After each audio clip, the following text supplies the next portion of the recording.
Aadhaar card ఏదో ఒకటి తీసుకురా.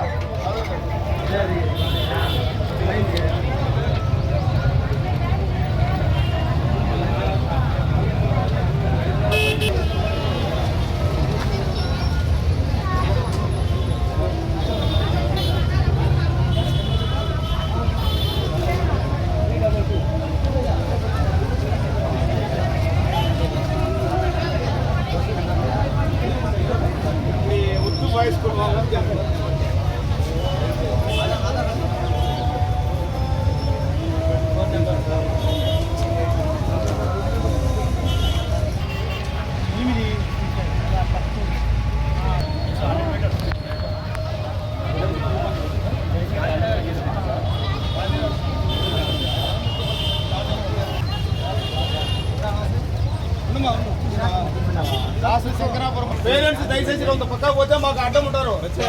కొద్దిగా పక్కకి వెళ్ళండి.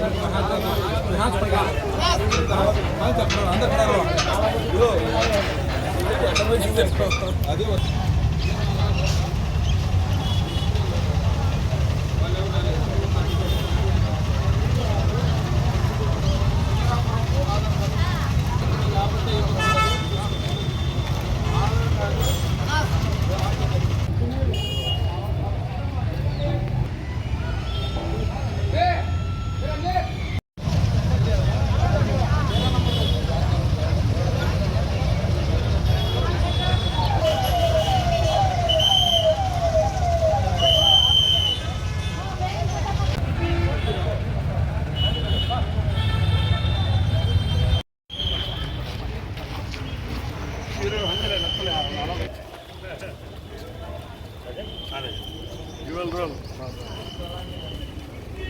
చాలా అసలు దాలేదు.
విద్యకు పేదరికం అడ్డు రాకూడదని ఒక సంకల్పంతో దరిదాపులుగా 7,392 అప్లికేషన్స్ నమోదయ్యాయి.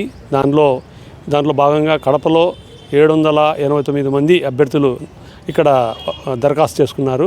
మరి ఈరోజు 789 మంది విద్యార్థులకు 3 సెంటర్స్లో ఇక్కడ మనము వాళ్ళకు ఎగ్జామ్ సెంటర్ను ఏర్పాటు చేశాము. ఏదైతే టాలెంట్ టెస్ట్ ఉందో ఆ టాలెంట్ టెస్ట్. మరి ఈ మొత్తం విద్యార్థులలో ఈరోజైతే ఎవరైతే ఈ టాలెంట్ టెస్ట్లో అత్యధిక మార్కులతో ఉత్తీర్ణులు అవుతారో ప్రతిభావంతులైన విద్యార్థులకు 250 మందిని మేము దాంట్లో ఎవరైతే ఎక్కువ మార్కులతో పాస్ అయ్యి ముందుకు వస్తారో వారిని రెసిడెన్షియల్ కార్పొరేట్ ఇంటర్మీడియట్ కాలేజీల్లో వాళ్ళను మేము ఉచితంగా ఇంటర్మీడియట్ విద్యా శిక్షణ ఇస్తాం. ఆ ఇంటర్మీడియట్ శిక్షణతో పాటు ఐఐటి, జేఈఈ, తర్వాత మన నీట్ మరియు ఎంసెట్ అటువంటి ఏదైతే ఉన్నత ఇంపార్టెన్స్ ఉండే ఎంట్రన్స్ ఎగ్జామ్స్ ఉన్నాయో దానికి కూడా దీంతో పాటు శిక్షణ ఇస్తామన్నమాట. సో ప్రతి విద్యార్థికి దరిదాపులుగా 2 నుంచి 2.5 లక్షల ఖర్చు అవుతుంది. ఈ మొత్తం ఖర్చు వక్ఫ్ బోర్డునే బరాయిస్తుంది అనమాట. ఇలాగా ఈ ఒక ఉన్నతమైన కార్యక్రమాన్ని ఈ ఆంధ్రప్రదేశ్లో చరిత్రలో ఎన్నడూ లేని విధంగా భారతదేశంలోనే మొట్టమొదటిసారి వక్ఫ్ బోర్డు ద్వారా ఎవరైతే పేద విద్యార్థులు, ముస్లిం విద్యార్థులు ఉన్నారో ఆ ముస్లిం విద్యార్థుల్లో అందరికీ దీనికి అర్హత కల్పించబడింది. దీనికి గవర్నమెంట్ ఆమోదం లేదంటారు, అది అబద్ధము. గవర్నమెంట్ ఆమోదం ఉంది. గవర్నమెంట్ ఆర్డర్స్ ప్రకారమే ఈరోజు అన్ని కలెక్టరేట్స్లో ఈ యొక్క ఏదైతే క్వశ్చన్ పేపర్స్ తయారై వచ్చాయో అన్నీ ఆ లాక్ రూమ్స్లో భద్రతంగా ఉంచి వాళ్ళే కలెక్టరేట్ ద్వారా ఇక్కడ ఇన్విజిలేటర్లను కూడా ఏర్పాటు చేశారు.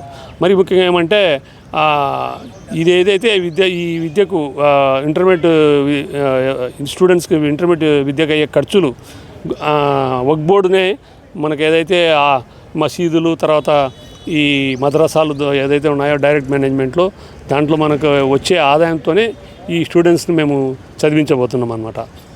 అలాగే నెక్స్ట్ ఇయర్కు మరి ఒక 250 మంది స్టూడెంట్స్ వస్తారు. సో ప్రతి ఏటా 500 మంది స్టూడెంట్స్, దాని 10 కోట్ల రూపాయలు మనము వక్ఫ్ బోర్డు ద్వారా వెచ్చిస్తున్నాము. ఈ ఏదైతే అమౌంట్ మాకు ఈ స్టూడెంట్స్ చదివించడానికి అవసరమో దాన్ని మేము ముందే ఏర్పరచుకొని ఈ మొత్తం టాలెంట్ టెస్ట్లన్నీ ఏర్పాటు చేశాము.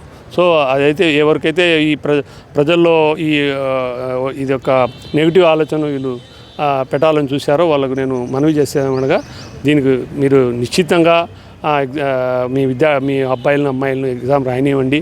ఖచ్చితంగా వక్ఫ్ బోర్డు వారి ప్రతి ఖర్చు, ప్రతి నయా పైసా కానించి వాళ్ళు కాలేజీలో మొదటి రోజు నుంచి వారి యొక్క 2 ఇయర్స్ కంప్లీట్ అయ్యే వరకు కూడా మేము ప్రతి రూపాయి మేము ఖర్చు పెడతాం. వాళ్ళ భోజన వసతులు కానీ, హాస్టల్ వసతులు కానీ, రెసిడెన్షియల్లో ఏదైనా ఖర్చులు, బుక్కులు కానీ అన్ని వసతులు వక్ఫ్ బోర్డే బరాయిస్తుందని ఈ మన మీడియా ద్వారా ప్రజలందరికీ తెలియజేస్తూ, ఈరోజు ఆంధ్రప్రదేశ్ ప్రతిష్టాత్మకంగా గౌరవ ముఖ్యమంత్రి ఆదేశానుసారం రాష్ట్ర ఎన్ఎండి ఫారూక్ సార్ మరియు అదేవిధంగా వక్ఫ్ బోర్డ్ చైర్మన్ అబ్దుల్ అజీజ్ గారి పూర్తి ఆలోచనతో రాష్ట్రంలో ఉన్న పేద బడుగు పిల్లలకి, ముస్లిం మైనార్టీ పిల్లలకి ఒక ఉన్నతమైన విద్య అందించాలనే ఉద్దేశంతో, ఒక మంచి ఆలోచనతో వక్ఫ్ బోర్డ్ చరిత్రలో ఎప్పుడూ లేనంత విధంగా ఈరోజు రాష్ట్ర వ్యాప్తంగా 500 మంది పిల్లలకు మంచి కాలేజీల్లో 10th తర్వాత పేద పిల్లల కోసం ఒక ఉన్నతమైన చదువు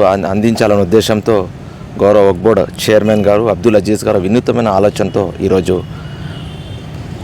టెస్ట్ కండక్ట్ చేయడం జరిగింది. అందులో భాగంగా ఉమ్మడి కడప జిల్లా మరియు అన్నమయ్య జిల్లాలో దాదాపు 1050 మంది పిల్లలు అప్లై చేసుకున్నారు. ఈరోజు ఎగ్జామ్ జరుగుతుంది కడపలో. ఇక్కడ 3 సెంటర్లు ఉన్నాయి. దాంట్లో మా సోదరులు వక్ఫ్ బోర్డ్ డైరెక్టర్లు, అదేవిధంగా మా అధికారులందరూ పర్యవేక్షణలో భాగంగా మేము కూడా ఇక్కడ ఉర్దూ అకాడమీ వైస్ చైర్మన్ నేను కూడా రావడం జరిగింది.